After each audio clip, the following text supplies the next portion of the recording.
Bem-vindos à Soma dos Dias, um podcast do Negócios. Eu sou o Hugo Neutel. Neste episódio, o último orçamento do Estado da era António Costa e as voltas que o documento deu desde a apresentação da proposta. Mais à frente, o que esperar do trabalho da Comissão Técnica Independente para o novo aeroporto de Lisboa. Comigo estão o Paulo Ribeiro Pinto e o Vítor Rodrigues Oliveira. Esta é a Soma dos Dias.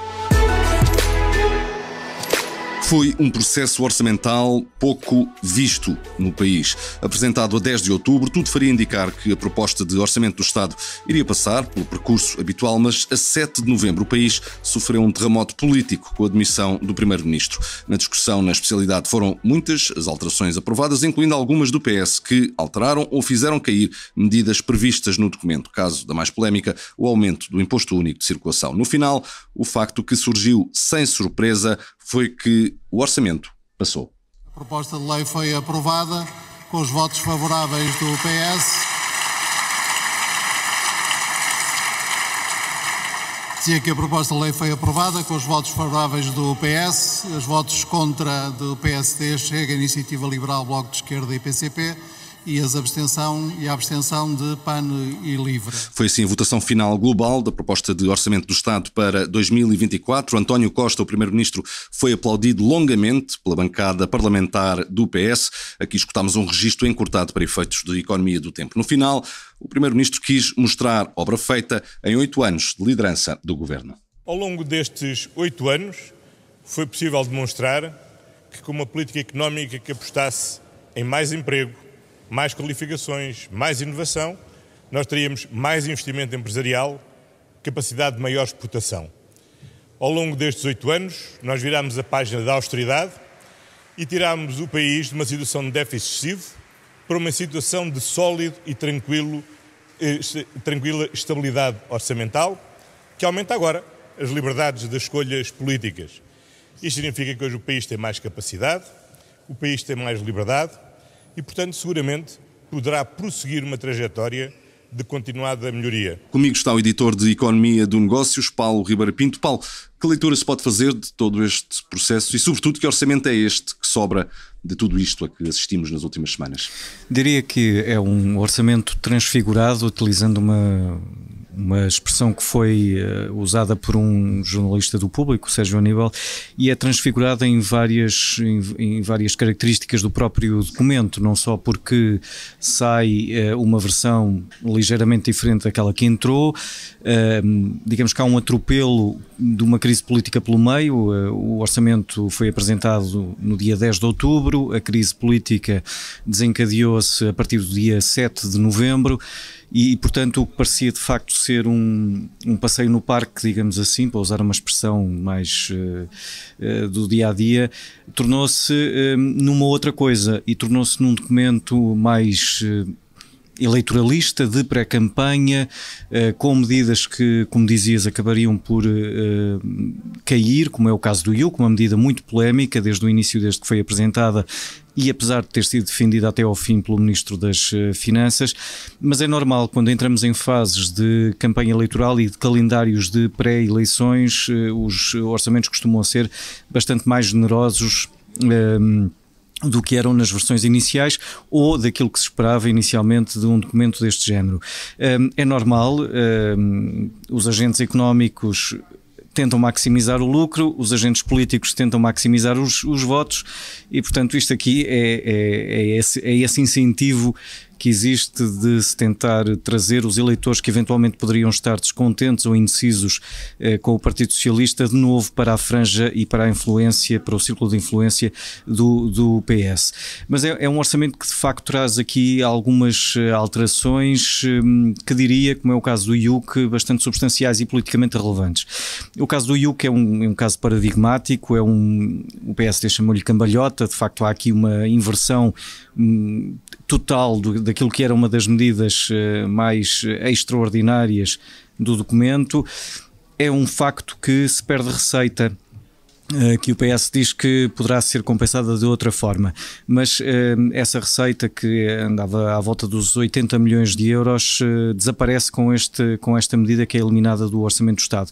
Mas há outras que também foram polémicas, o caso dos residentes não habituais, é criado um regime transitório, no caso das rendas, a dedução das rendas sobe de 500 só para 600 euros, aliás, que era um valor que estava nos 550 inicial, aliás, e o valor inicial ainda era mais baixo do que isso. Portanto, temos de facto um orçamento mais generoso para os eleitores. Em relação àquilo que nos traz de novo, traz-nos cerca de 200 propostas novas, 200 alterações, digamos assim, 200 alterações que resultam das propostas dos partidos. Da parte do PS são cerca de uma centena, da parte do LIVRE e do PAN, que acabaram por se abster na votação final global, são cerca de 80 propostas. É um orçamento ligeiramente diferente daquilo que entrou no dia 10 de outubro. E que passou por um processo desta vez menos comum em relação àquilo que o país está habituado. E agora interessa saber quais são os próximos passos. Ora, pegando ainda neste argumento, a narrativa deixou de ser de facto sobre o que é o orçamento do Estado, se é um orçamento muito generoso, se é pouco generoso, se é um orçamento do PS, se é um orçamento para o futuro, para ser o orçamento das eleições, o orçamento do que aí vem.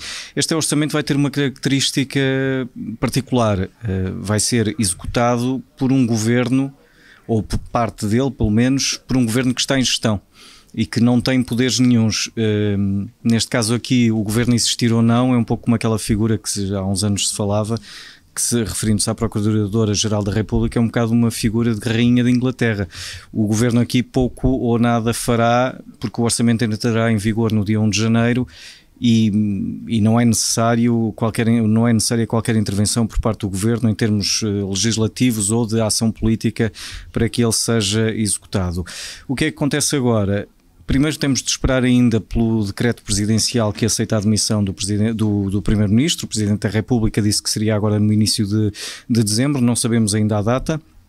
A partir desse momento, todas as propostas, por exemplo, do Governo que estão na Assembleia da República caducam automaticamente, porque o proponente, que é o Governo, deixa de existir.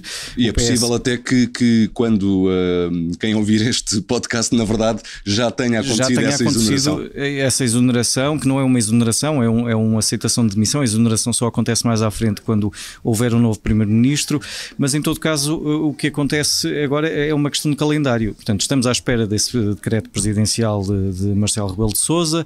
A partir daí, de facto, caducam todas as propostas que o Governo tem neste momento na Assembleia da República, propostas essas que o PS já disse que, digamos assim, perfilhava no sentido em que as adquiria para eles e passavam a ser, em vez de propostas de lei, passavam a ser projetos de lei, porque é de uma bancada parlamentar, e depois aguarda-se pela dissolução da Assembleia da República, que deve acontecer lá para meados de janeiro. Também ainda não há uma data exatamente certa, mas deverá ser algures em meados do primeiro mês do próximo ano. Até lá vamos saber quem é que vai liderar o PS. Haverá eleições diretas para a liderança do Partido Socialista.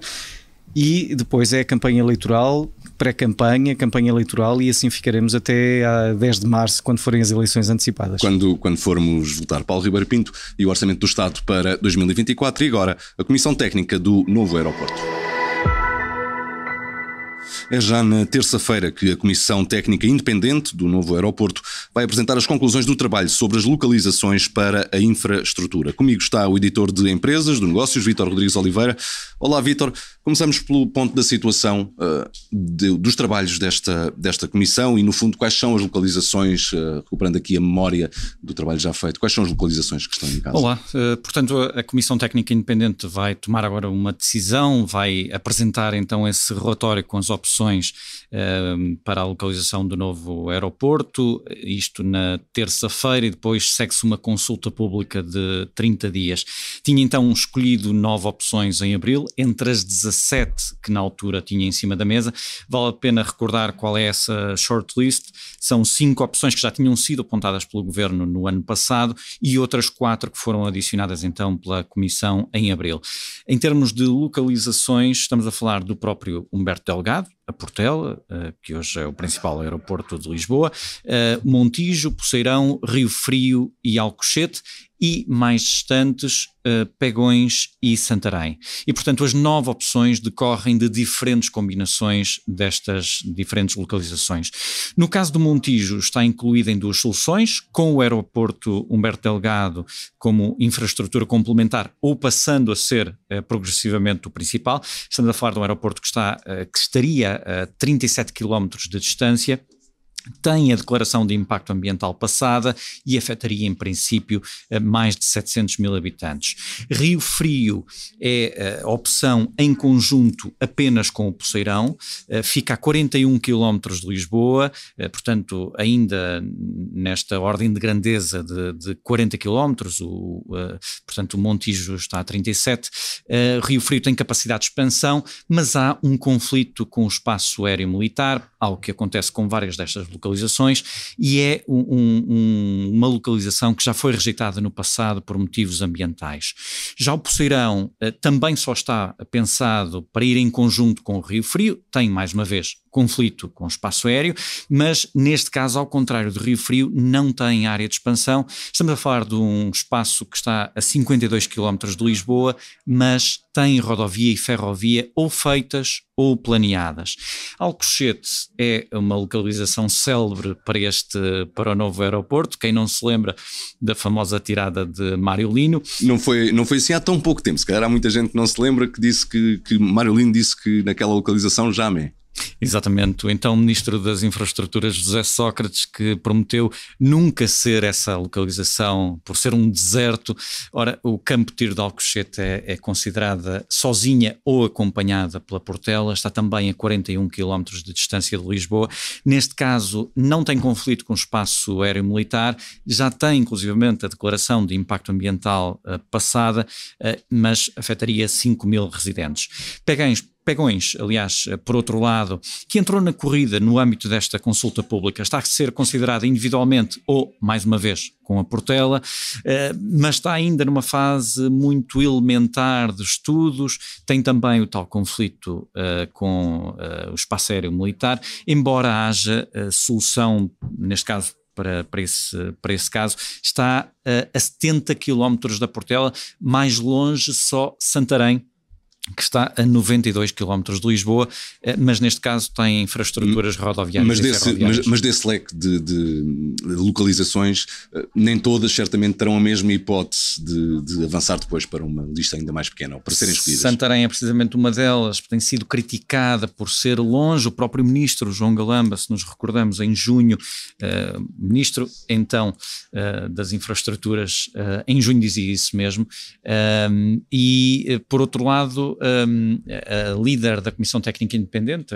Rosário Partidário, disse já ao Negócios logo em maio que a opção Rio Frio-Poceirão tem também poucas probabilidades por não ter espaço para ter pistas, para ter 3 pistas. Na altura disse que essa opção era muito exploratória, que tinha muito pouca probabilidade de conseguir que fosse escolhida, embora não tivesse descartado completamente. Portanto, estas são opções menos prováveis, embora não estejam excluídas. E agora, perante a crise política que estamos a viver, também se coloca uma interrogação, que é: será que os trabalhos da Comissão Técnica Independente vão, no fundo, ficar na gaveta ou não ser aproveitados? Vai depender muito das eleições e do PSD. Luís Montenegro tem manifestado, digamos, alguma animosidade contra esta comissão. Inicialmente, diga-se, esta comissão obteve o aval do PSD num acordo com António Costa, já após o episódio recambolesco de Pedro Nuno Santos, que anunciou uma solução para o novo aeroporto. Recordemos, passava pela construção do aeroporto complementar do Montijo e mais tarde por um novo aeroporto em Alcochete a substituir a Portela, mas o Ministro das Infraestruturas da altura não coordenou essa opção com o Primeiro-Ministro e António Costa revogou mesmo esse despacho. Pedro Nuno Santos acabou por resistir ficando no governo e António Costa teve então esse acordo com o PSD. Mas voltando então ao PSD, Luís Montenegro tem atacado, como dizia, a Comissão Técnica Independente e levantado dúvidas dúvidas sobre precisamente a sua independência, na sequência de uma série de polémicas que têm sido públicas e que envolveram vários membros desta comissão, e Luís Montenegro ameaçou mesmo rasgar o acordo que assinou com António Costa. E, portanto, levantam-se dúvidas no caso de o PSD governar, o que não é nada certo neste momento, atendendo, se olharmos as sondagens, mas se for para o governo, não sabemos se vão ter em conta este trabalho e estas conclusões que vão ser apresentadas na próxima terça-feira. Vamos ver até que ponto é que a crise política vai condicionar este processo. Vítor Rodrigues Oliveira e os trabalhos da Comissão Técnica Independente para o novo aeroporto de Lisboa. E assim terminamos este episódio da Soma dos Dias. Marcamos encontro para de hoje a 8, porque em todas as semanas há histórias para contar. Obrigado por ouvir. Até lá.